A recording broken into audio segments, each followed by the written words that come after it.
कि 1 तारीख को निर्णय आता है और इनकी जहां सरकार है कर्नाटक में, इन लोग वहां पे सीधे सीधे बोल देते हैं कि हमें सुप्रीम कोर्ट का आदेश मानने हैं और हम कल से ही वर्गीकरण कर देंगे।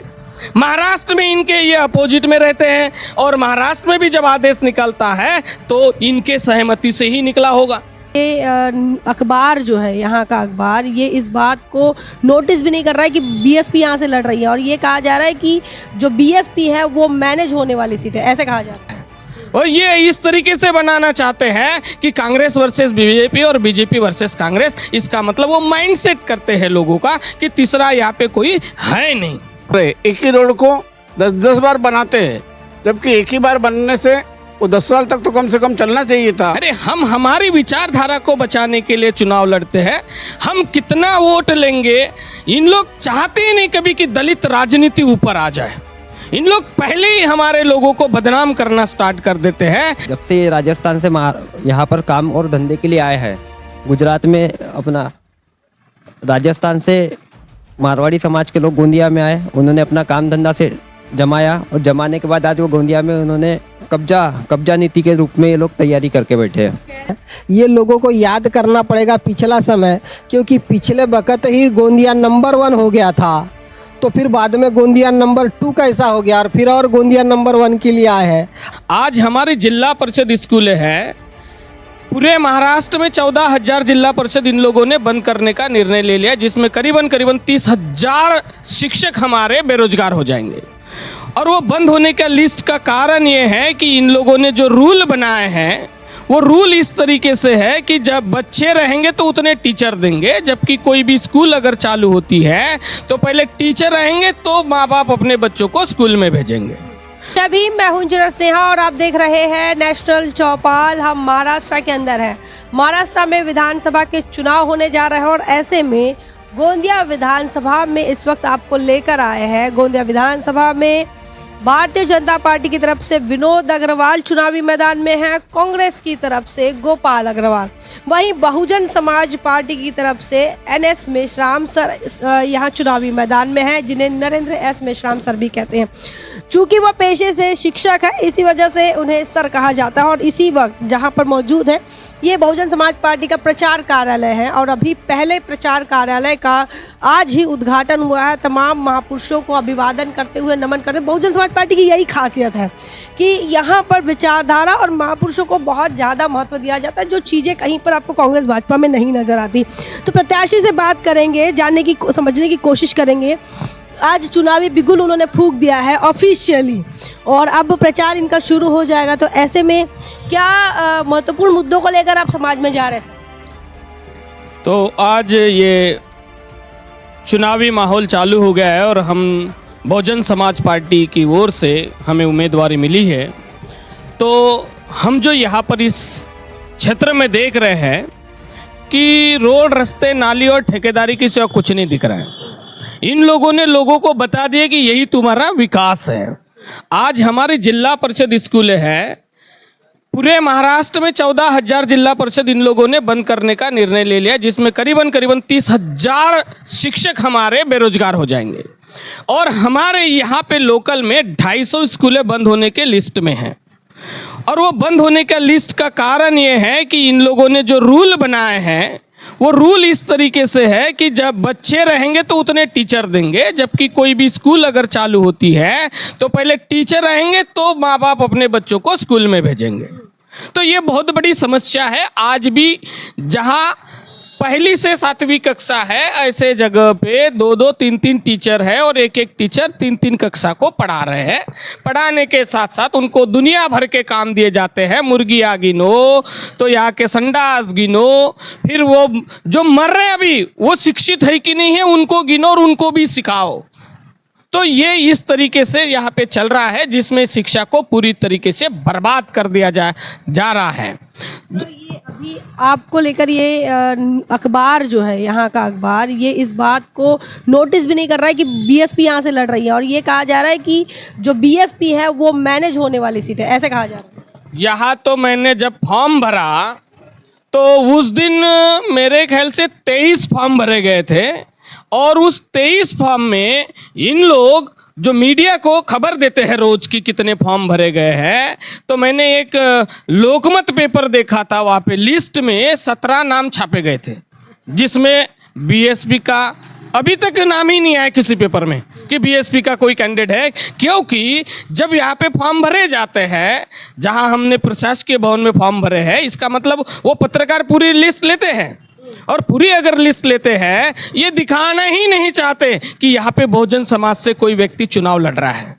और ये इस तरीके से बनाना चाहते हैं कि कांग्रेस वर्सेस बीजेपी और बीजेपी वर्सेस कांग्रेस। इसका मतलब वो माइंडसेट करते हैं लोगों का कि तीसरा यहाँ पे कोई है नहीं। लेकिन ये भी कहा जा रहा है ना कि ये बी टीम की तरह काम करते हैं, इसलिए इनको इग्नोर किया जा रहा है।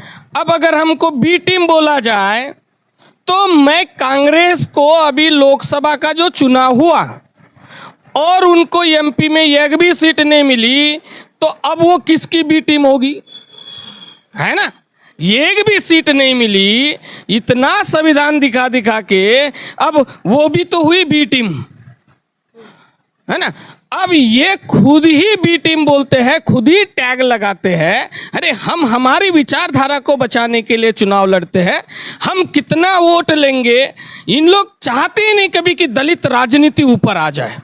इन लोग पहले ही हमारे लोगों को बदनाम करना स्टार्ट कर देते हैं, और फिर लोगों में अफवाह फैलाते हैं कि बीएसपी अगर जहाँ पे खड़ी होगी तो कांग्रेस हारेगी और बीजेपी जीतेगी। मान्यवर साहब का तो एजेंडा ही था कि पहले हम कांग्रेस को खत्म करेंगे, निस्नाबूद करेंगे, और फिर हमारा ही नंबर है जीतने के ऊपर। और यही काम अभी तक हो चुका था 2019 के चुनाव तक के। पर हमारे लोगों में इन लोगों ने इस तरीके से गलतफहमियां फैला दी कि हम संविधान बचाएंगे, संविधान बचाएंगे। इनकी क्या औकात है। 115 जो अमेंडमेंट हुए हैं, ये कांग्रेस वालों ने 102 अमेंडमेंट किए हैं। कांग्रेस वालों ने उसमें संशोधन कर करके हमारे संविधान को खोखला। SC/ST वेलफेयर की बात कर रहे हैं घोषणा पत्र में कांग्रेस के लोग। अब देखो, मतलब इसको हम क्या कह सकते हैं कि 1 तारीख को निर्णय आता है, और इनकी जहां सरकार है कर्नाटक में, इन लोग वहां पे सीधे सीधे बोल देते हैं कि हमें सुप्रीम कोर्ट का आदेश मानने हैं और हम कल से ही वर्गीकरण कर देंगे। महाराष्ट्र में इनके ये अपोजिट में रहते हैं, और महाराष्ट्र में भी जब आदेश निकलता है तो इनके सहमति से ही निकला होगा।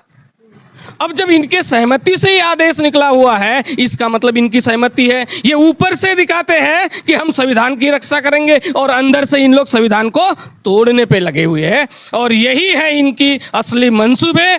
ये न बीजेपी अलग है न कांग्रेस है। हमारी परम आदरणीय बहन जी कहती है ये की थाली के चट्टे बट्टे हैं। यहाँ पर देखिए, बहुजन समाज पार्टी के कैंडिडेट से हम बात करते, प्रत्याशी हैं नरेंद्र मेश्राम सर, उनसे बातचीत कर रहे थे। लोगों से भी, इनके कार्यकर्ता भी यहाँ पर मौजूद हैं। किन मुद्दों को लेकर जा रहे हैं आप समाज में? हम बहुजन समाज पार्टी के प्रत्याशी को उन मुद्दों पर लेके जा रहे हैं कि शिक्षा सबसे बड़ी समस्या है, कि शिक्षा के ऊपर में जो ये देश की सरकार है वह शिक्षा को ख़त्म करना चाहती है, वो रोज़गार को ख़त्म करना चाहती है।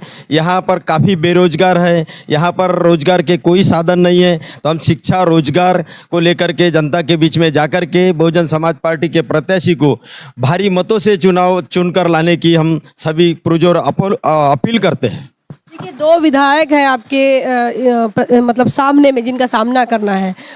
कह रहे हैं कि काफ़ी विकास किया। विकास के सामने आप कैसे टिक पाएंगे?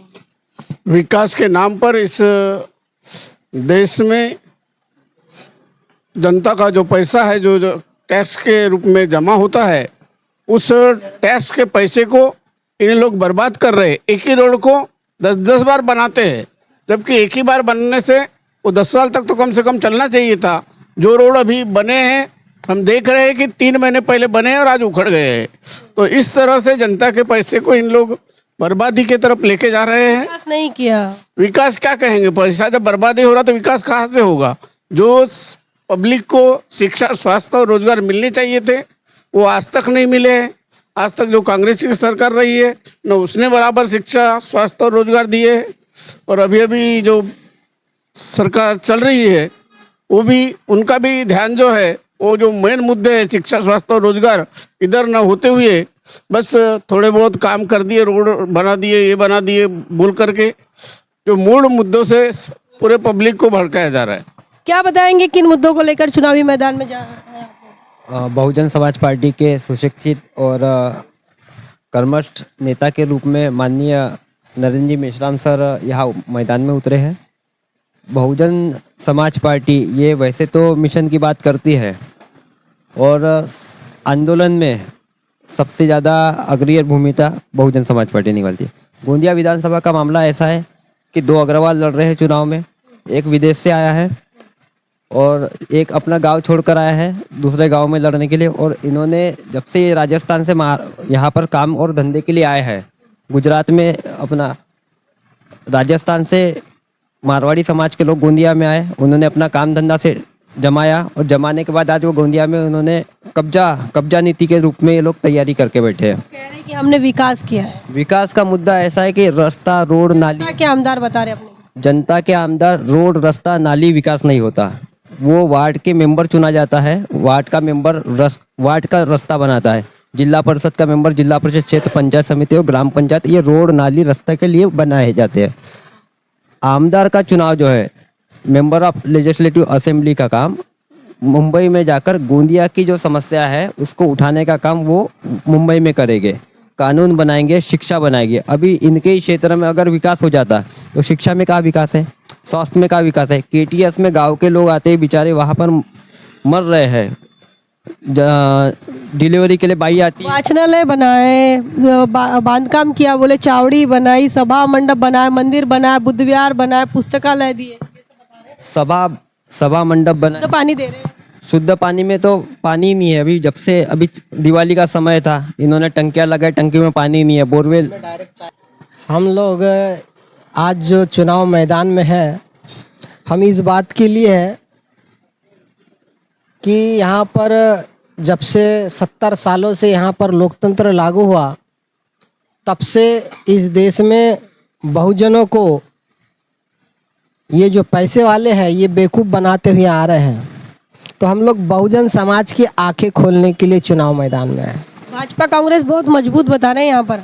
नहीं, भाजपा कांग्रेस मजबूत तो है या नहीं है, ये लोगों को याद करना पड़ेगा पिछला समय, क्योंकि पिछले वक्त ही गोंदिया नंबर 1 हो गया था, तो फिर बाद में गोंदिया नंबर 2 कैसा हो गया और फिर और गोंदिया नंबर 1 के लिए आए हैं। अगर ये सही में गोंदिया नंबर 1 बना लेते तो आज इनको गली गली घूमने की ज़रूरत नहीं थी। लेकिन इस बार हमारे समाज ने और बहुजन समाज में जो ओबीसी समाज है, इसने जंग ठोक दी अंदर ही अंदर। इन लोगों को ऐसा लगता है दिखावा, लेकिन उन लोगों ने जंग ठोक दी है कि इस वक्त हम लोग इन पैसे वालों को इनकी जगह दिखाएंगे। क्योंकि हमारे जो लोग हैं, हमारे बहुजन समाज में ओबीसी समाज के जो लोग हैं, आज इनका कई वर्षों से हनन हो रहा है। उनकी संख्या इन लोगों से कई ज़्यादा है। एक अकेले जाति के नाम पर भी वो चुनाव जीत सकते थे, लेकिन आज कई वर्षों से उनको अनदेखी किया जा रहा है। और इस बात से चिढ़कर ओबीसी समाज मुफ्त का राशन, लाडली बहन, ये सारी योजना काम नहीं करेगी उनकी। ये लाडली बहन अगर ये बोलते हैं तो ये बहन के रिश्ते को अपाक करते हैं, नापाक करने का इरादा है। जिस बहन को ये बहन बोलते हैं उसी के बच्चे के विकास में ये जहर डाल रहे हैं, तो लाडली बहन कैसे हो गई इनके लिए? क्योंकि उसकी बहन का अगर वो है तो उसका भांजा है, तो उस भांजे के लिए शिक्षा दीक्षा काम होना था। उस शिक्षा दीक्षा को ये गवर्नमेंट ख़त्म कर रही है। और ये दोनों जो है वो एक ही थाली के चट्टे बट्टे हैं।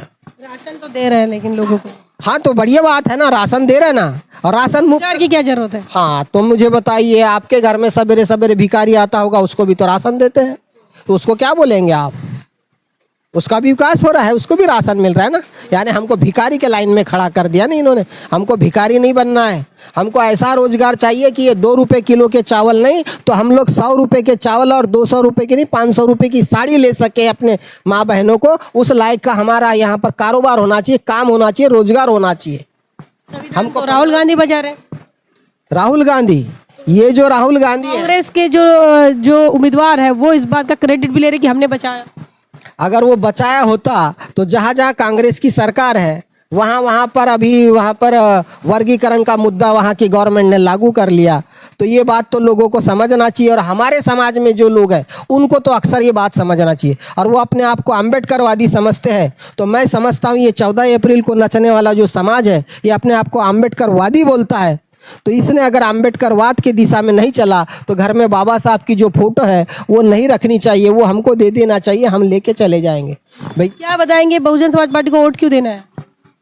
शिक्षा और स्वास्थ्य और अच्छा रोजगार देने के लिए, और अपने बहुजनों का हित की जो बात कर सकती है वो बहुजन समाज पार्टी ही कर सकती है। इसीलिए बहुजन समाज पार्टी का जो भी कैंडिडेट खड़ा होगा उनको चुन के लाना चाहिए। क्या बताएंगे बहुजन समाज पार्टी को क्यों वोट मांग रहे हैं आप? बहुजन समाज पार्टी के लिए इसलिए वोट मांग रहे हैं क्योंकि यही एकमात्र बहुजन समाज पार्टी बाद में है, विचारधारा है। ये अग्रवालों से खफा है आप लोग? अग्रवालों से खपा नहीं है। अग्रवाल क्या होते हैं कि दो अग्रवाल लड़ रहे हैं, एक कांग्रेस से लड़ रहा है, एक बीजेपी से लड़ रहा है, और कांग्रेस और बीजेपी एक बाप की दो औलाद है, मीन्स एक बाप की दो दुकान।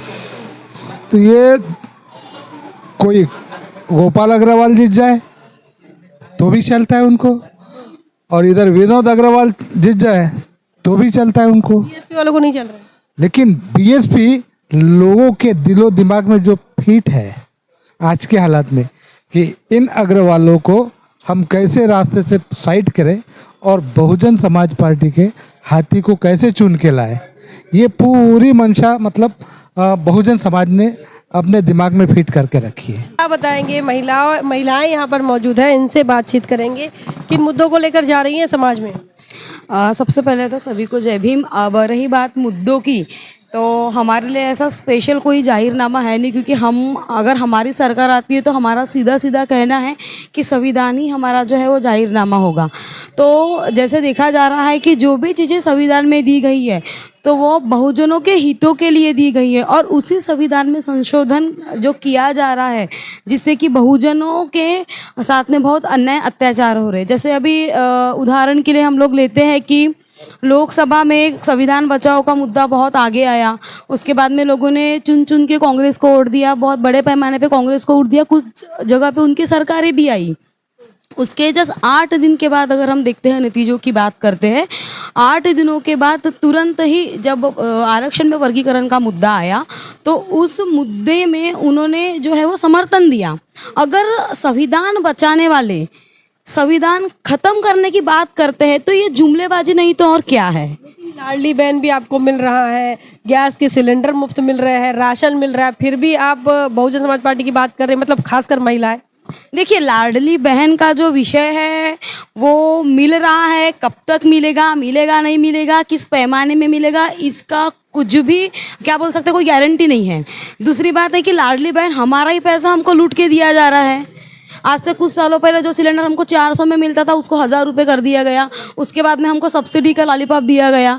अब वो सब्सिडी भी हमारे अकाउंट में नहीं आ रही, तो आप इसको क्या बोलेंगे फिर? हमारा ही पैसा हमको अलग अलग माध्यम से दिया जा रहा है और हमको लॉलीपॉप दिखाया जा रहा है, हमको बेवकूफ़ बनाया जा रहा है। ठीक है, रही बात बाकी के मुद्दों की जो कि आपने अभी पूछा है, तो महंगाई सबसे बड़ा उदाहरण है। किस जगह हम महंगाई नहीं देखते, है ना? पेट्रोल से लेके तो दालों से लेके तो हर चीज़ के भाव जो है वो आसमान छू रहे हैं। अब गरीब आदमी खाएगा क्या, बचाएगा क्या? सबसे महत्वपूर्ण मुद्दा है शिक्षा। महिलाओं को हम अपने पैरों पे खड़ा कर रहे हैं। हाँ, किस माध्यम से महिलाओं को अपने पैरों पे खड़ा कर रहे हो?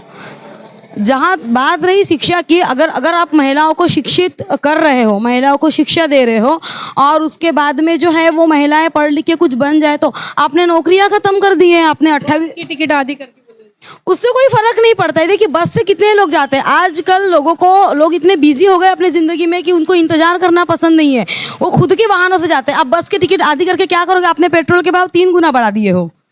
मुद्दा तो एक ही है ना, जो मतलब आपने कंडीशन दे रहे इधर से निकाल रहे। बिल्कुल कंडीशन आपने ऐसी पैदा कर दिए है यहाँ पे कि यूँ तो कहा जाए कि जैसे आप उन लोगों को फैसिलिटी दे रहे हो जो उस फैसिलिटी का यूज़ नहीं कर पा रहे। कुल मिलाकर जहाँ पर लोग जा नहीं रहे हैं आप उसके भाव आधे कर दे रहे हो। जहाँ भर के लोग यातायात करें, जैसे सिटी की बात करते हैं, शहरों में लोग अपने वाहनों से ज़्यादा घूमते हैं, अपने पेट्रोल के भाव 3 गुना कर दिए। फिर आप बस की टिकट आधा करके क्या साबित करना चाहते हो? ये तो आपके बच्चियों को स्कूल जाने के लिए, महिलाओं के लिए तो हमको 5000 रुपये महीने के लगते हैं। बिल्कुल। जैसे अभी जो ये था अपना नरेंद्र मोदी जी ने तो संसद में बाबा साहब के संविधान को सबसे पहले नमन किया प्रधानमंत्री बनने के बाद। देखिए, नमन करना बहुत बड़ा विषय नहीं है। वो नमन करेंगे, वो आपके पास आएंगे, आपके साथ मिल के खाना खाएंगे, और भी बहुत सारी चीज़ें हैं जिनसे वो लोगों को दिखा सके। नहीं, हम विधानसभा में तो बुद्ध विहार भी दिए, भीम द्वार दिए। विधानसभा में कई गाँव में हम गए तो कह रहे कि हमको भीम द्वार मिला है विधायक की तरफ से, कोई कह रहा पुस्तकालय मिला, कोई कह रहा बुद्ध विहार मिल गया, कोई कह रहा चावड़ी मिली, कोई कह रहा बाबा साहब का स्टैचू मिल गया। देखिए, स्टैचू मिलना, बुद्ध मयार देना, ये कोई विषय नहीं, क्योंकि जिस बाबा साहब ने पूरी जिंदगी मूर्ति पूजा का विरोध किया, उनकी मूर्तियां बना के कोई हमारा या हमारे समाज का उद्धार होना नहीं है। और ये तो इनके फंडे हैं ना, जैसे जैसे इलेक्शन पास में आते वैसे वैसे बुद्ध विहार बनाएंगे, मूर्तियां देंगे, समाज में दान देंगे, ये इनके फंडे हैं। ओए, उन्होंने शिक्षा के लिए कुछ क्यों नहीं किया, उन्होंने स्वास्थ्य के लिए कुछ क्यों नहीं किया। यहाँ महाराष्ट्र की अगर बात करते हैं तो आयुष्मान भारत योजना के कार्ड सबके घर में पहुंचे हैं, लेकिन उनका लाभ लोगों तक नहीं पहुंच पा रहा है। और इसका सबसे बड़ा सबूत मैं हूँ। मेरे घर पे मेरी माँ जब कैंसर की पेशेंट थी, मुझे नहीं मिला उसका लाभ। इसके लिए वो क्या कहेंगे। इवन वो छोड़िए, अभी गोंदिया के एमएलए की अगर बात करते तो मैं अपना एस्टिमेट बनाने उनके यहाँ गई थी। उन्होंने मुझे ऑफर किया, अगर आप बीजेपी में शामिल होती है तो डेफिनेटली हम आपको जो है वो एस्टिमेट बना के देंगे, हमको फंड प्रोवाइड करेंगे। लेकिन मुझे मेरा ईमान बेचना गवारा नहीं था, मैंने वो नहीं किया। क्योंकि मेरे लिए बीएसपी बहुजन समाज पार्टी एक पार्टी नहीं तो एक विचारधारा है। ये हम इसमें अपना भविष्य देखते हैं। चाहे हमें वो चीज़ मिले ना मिले, हमारे बच्चों के, हमारे पीढ़ियों का भविष्य हमें इसमें नजर आता है, तो इसलिए हम यहाँ समर्पित हैं। हमारे साथ बहुजन समाज पार्टी के तमाम कार्यकर्ता पदाधिकारी थे। बता दें कि ये जो बैठक है ये बहुजन समाज पार्टी के विधानसभा कार्यालय की ओपनिंग सेरेमनी थी, जब यहाँ से बहुजन समाज पार्टी के प्रत्याशी ने चुनावी बिगुल फूंक दिया है और प्रचार की तैयारियां यहाँ से शुरू हो गई है। महिलाओं से बात कर रहे थे, महिलाओं का देखिए, यहाँ तमाम लोगों से, बहुजन समाज पार्टी के कार्यकर्ताओं से बात कर रहे थे। सभी का मुद्दा यही है कि शिक्षा, स्वास्थ्य, रोजगार के लिए न सरकारों ने काम किया, न स्थानिक विधायकों ने काम किया। और इस बात को लेकर बहुजन समाज पार्टी जो है वो चुनावी मैदान में, और सबसे बड़ा मुद्दा रिजर्वेशन का भी देखने को मिल रहा है। जो समीक्षा हुई सुप्रीम कोर्ट की 1 अगस्त को, उसको लेकर बहुजन समाज पार्टी काफ़ी गंभीर नजर आ रही है। क्या कुछ आपका मानना है, क्या कुछ आपका सोचना है, कमेंट सेक्शन में ज़रूर लिखिए। बने रहे नेशनल चौपाल पर। तब तक के लिए जय भीम, जय भारत।